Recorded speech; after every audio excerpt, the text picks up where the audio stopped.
Katembera, nous allons vous prendre quelles sont les mesures à prendre, ou bien les dispositions pour éviter les erreurs du passé dans ces processus d'accord de paix de Luanda. Les dispositions, c'est que même si je ne suis pas totalement d'accord avec le prédécesseur, pour une fois, le chef de l'État, son Excellence Tshisekedi Tshilombo, est notre président. Tout le monde le sait. S'il y a des problèmes au pays, ces problèmes-là ne doivent pas nous amener à douter de sa légitimité, même de sa légalité. Nous avons élu pour lui, il représente et ceux-là qui avaient élu pour lui et ceux-là qui n'avaient pas élu pour lui. Et c'est ce que l'on appelle coup de force symbolique. Il nous reste, nous, où il est de notre devoir, comme je l'ai dit, de nous unir autour de lui, de joindre nos efforts au sien pour que nous puissions tous ensemble foudre l'ennemi dehors. Je suis d'accord que quand l'honorable professeur Modeste Bahati Lukwebo avait lancé un appel pathétique pour que nous puissions nous unir et que nous puissions tous nous enrôler dans l'armée, les gens, les ennemis avaient récupéré cet appel-là pour les Wazalendo qui sont au front. C'est pourquoi la question est celle de savoir s'il y a ceux de l'AFDC qui sont allés au front, parce que ceux qui vont au front ne se présentent pas comme étant des partis politiques. C'est pour ça que je ne réponds pas aussi directement. Je vous dis tout simplement que la FDCA est en train de suppléer aux efforts de tous ceux-là qui aiment le pays pour qu'il y ait rétablissement total et rapide de la paix à l'est de la République démocratique du Congo. Mais l'opposition aussi contribue à la paix, on ne ménage aucun effort. L'opposition a également contribué à la paix pour que la paix... Elle est reconnue par la Constitution. Je ne sais pas si... en fait... Je n'ai même pas tendance à croire que vous êtes l'avocat de l'opposition ici. Mais je ne connais pas un de les idées. Si vous le connaissez, madame, c'est à vous de nous le dire et de me désillusionner. Je suis prêt à être informé. Moi, je ne suis pas... Non, mais puisque c'est vous qui avez soulevé la question, dites-nous quels sont ces jeunes de l'AFDC qui est dans les camps des réservistes. Mais c'est comme si vous n'avez pas compris ma réponse. Je vous ai dit que je ne vous le dirai pas, mais je sais que l'AFDC contribue au rétablissement rapide et total de la paix à l'est de la République démocratique du Congo. Et je ne vais pas vous dévoiler par quel mécanisme l'AFDC a le fait, parce que les autres risquent de prendre ça pour faiblesse. Pour nous, c'est une opportunité. Mais si nous la dévoilons ici, ça risque de devenir une faiblesse, parce que les autres seront informés de cette stratégie-là. Et donc voilà, madame, nous devons nous unir. Nous devons cesser de penser que cette question n'appartient que, ne doit être résolue que par le seul chef de l'État. Je le veux bien, il est le garant de la nation. Mais pourquoi vous pouvez penser, les ministres des Affaires étrangères, ils viennent de l'exécutif. Ça signifie que le président de la République, le président c'est une institution, le gouvernement en est une autre. Ça signifie que ce n'est pas le chef de l'État seulement qui est impliqué. Ce n'est pas lui-même qui doit s'impliquer. Nous avons des institutions, nous les connaissons, ce n'est pas à moi de vous les rappeler. C'est lui qui est parti, le ministre des Affaires étrangères de la coopération internationale, il vient du gouvernement. Ça signifie que le gouvernement est aussi impliqué. Le président de la République, à son niveau, il donne le meilleur de lui-même. Le Parlement, je pense qu'il est en train de réfléchir également. Et pourquoi pas les cours et tribunaux. C'est-à-dire que c'est une question nationale. Ce n'est pas la seule tête du chef de l'État qui doit chaque jour être étalée et penser que nous n'avons rien à faire, nous comme Congolais, pour que nous puissions. Bien évidemment, je sais que vous pouvez me poser la question de savoir pourquoi on ne nous implique pas ou à quelle hauteur vous nous impliquez. Mais est-ce que vous avez aussi émis le vœu d'être impliqué? Donc, je crois que toutes ces questions ici, plutôt que de nous diviser, que de chercher à nous diviser, et nous devons prendre conscience. Nous devons savoir que ce pays nous appartient tous. Nous devons savoir que chacun a un rôle à jouer. Que vous soyez de l'opposition. C'est là que je vous rejoins, papa, monsieur Newton. Nous devons, en principe, pour des questions pareilles, mettre en dehors ou hors des questions, les questions liées aux partis politiques. Et penser seulement que nous sommes des Congolais. Parce que quand on dit on ne choisit pas tel ou tel autre parti politique, non. On dit les Congolais. Qu'il soit de l'SID, de l'opposition, pour moi c'est un Congolais et c'est déjà trop. Parce que ça n'est trop. Donc nous ne devons pas aujourd'hui prioriser, oh voilà, ils sont au pouvoir, nous, la base, nous sommes restés là, c'est nous qui devons sauver le pays. Mais puisque c'est le pouvoir qui dirige, comment vous voulez que les gens ne restent pas au pouvoir? Puisque c'est le pouvoir qui dirige. Mais je suis en train de dire, quand on fait et on lance un appel pathétique à tous les Congolais, pour que chacun puisse joindre ses efforts à ceux des gouvernants pour que nous puissions juguler cette insécurité, est-ce que nous n'entendons pas? Et qu'est-ce que nous faisons à notre niveau? Quel apport? Je sais à quelle hauteur Newton travaille. D'ailleurs, il a risqué sa vie il y a quelques 5-6 mois, quand il filmait les événements malheureux de Goma. Je sais à quelle hauteur il a contribué pour que les pays réfléchissent. Je sais. Ne nous amenez pas à dire tout sur ces micros. Mais pourquoi nous ne devons pas comprendre que chacun doit jouer, a un rôle à jouer? Je vous ai dit que c'est un devoir constitutionnel. La Constitution dit que tout Congolais doit faire échec à l'agression d'où qu'elle vienne pour sauvegarder l'intégrité nationale. Doit faire échec. C'est une obligation constitutionnelle. Et donc ce n'est pas question aujourd'hui de tendance politique, c'est question des Congolais. Tout ce qu'on est en train de décimer au Nord Kivu, ce sont des Congolais. Les autres ont fui leur territoire. Et de l'opposition, et de la société civile, et du pouvoir. Donc de ceux qui sont au pouvoir aujourd'hui. Ils ont fui. On n'a pas dit que ceux de l'opposition doivent rester, on n'a pas dit que la société civile reste. C'est tout le monde qui fuit. C'est pour ça que cette question est plus nationaliste que tribaliste ou que politique par rapport aux différentes tendances politiques. Ils nous sont nous, ça c'est une table ronde, convoquons une table ronde pour que nous puissions en parler. Quelle est la réflexion, parce qu'on l'a dit, du peuple congolais, des citoyens lambda, pour que nous puissions contribuer à la résolution de ces conflits ici.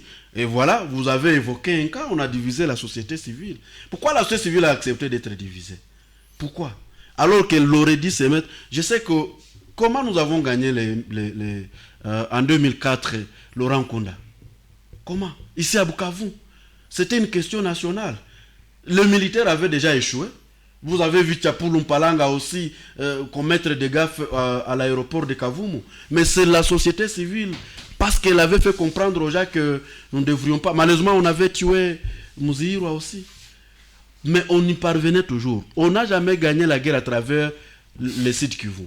C'est plutôt à travers les sites Kivu que tous les plans de balkanisation de ces pays tous les plans ont toujours échoué. Alors la question est celle de savoir, Patient Katembera, à ce stade, que faire pour que les erreurs du passé ne se reproduisent plus et qu'il n'y ait pas de réinsertion de ces armées-là que nous connaissons dans notre système? Ce qu'il faut faire, c'est ce que je suis en train de dire. C'est d'ôter de nos têtes des considérations politiques et de penser que nous ne sommes que des Congolais. Pour cette question, nous reviendrons aux considérations politiques après avoir mis l'ennemi hors d'état de nuire. Que l'opposition, la majorité, toutes les tendances confondues, société civile dans sa diversité, que nous puissions y réfléchir ensemble, que nous puissions nous approprier cette question et cesser de jeter des pierres au gouvernant, au président de la République. Cessons quand même. Demandons-leur en quoi nous pouvons leur être utiles.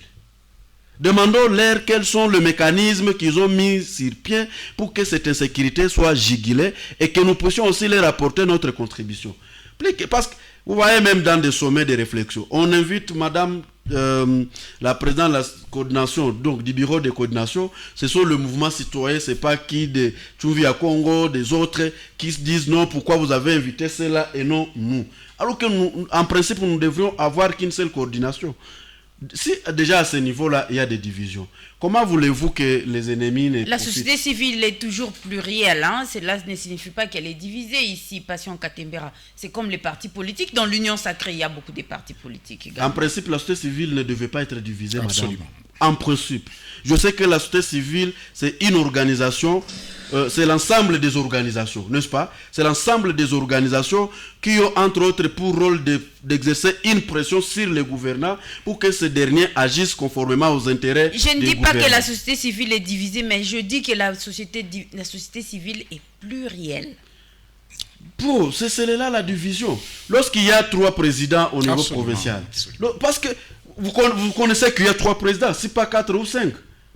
Comment vous allez, cette pluralité dont vous parlez, est-ce qu'elle est coordonné à un niveau quelconque et que tout le monde comprenne que c'est là où réside le pouvoir de la société civile.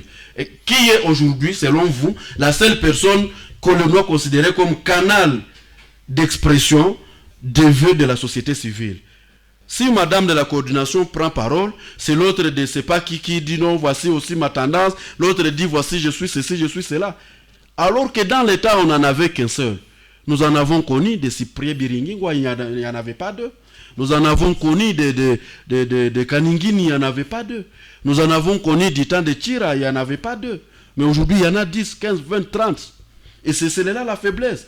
Et malheureusement, chacune de ces structures-là est financée par les ennemis. Donc aujourd'hui, la faute revient à la société civile si la paix ne revient pas en République démocratique du Congo. La faute, c'est à la société civile. Je dis, entre autres, la responsabilité est partagée.